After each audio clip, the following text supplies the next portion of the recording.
اعوذ باللہ من الشیطان الرجیم بسم اللہ الرحمن الرحیم سنریہم آیاتنا فی الآفاق وفی انفسہم حتی یتبین لہم انہ الحق۔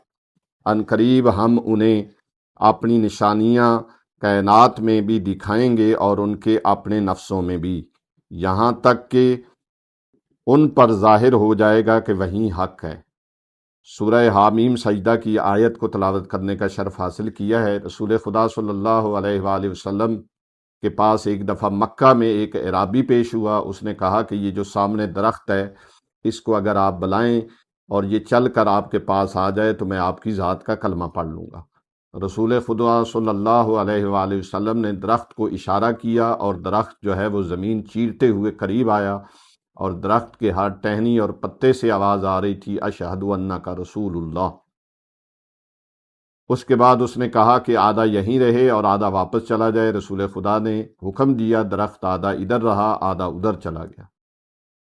اور اسی طرح کا معجزہ مدینے میں بھی ملتا ہے کہ رسول خدا ایک درخت کو بلایا اور وہ درخت چلتا ہوا رسول خدا صلی اللہ علیہ وآلہ وسلم کے قریب آیا اور اس نے رسول خدا صلی اللہ علیہ وآلہ وسلم پر سایہ کیا۔ عزیزان گرامی، مکہ کے اندر ابھی بھی اس مسجد کی جگہ موجود ہے جس کو مسجد شجرہ کہتے ہیں، اور روایت کے مطابق رسول خدا صلی اللہ علیہ وآلہ وسلم نے یہ معجزہ یہیں پر کر کے دکھایا۔ تو اللہ کا نبی وہ ہے جس پر ہر اللہ کی مخلوق کی اطاعت واجب ہے۔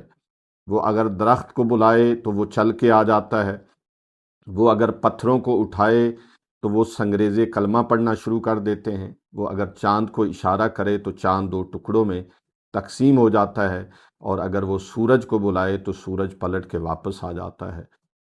وآخر دعوانا ان الحمد للہ رب العالمین۔ ہماری گزارش ہے کہ ہمارے فیس بک، یوٹیوب اور انسٹاگرام کے تمام پیجز کو لائک کریں، شیئر کریں اور سبسکرائب کریں۔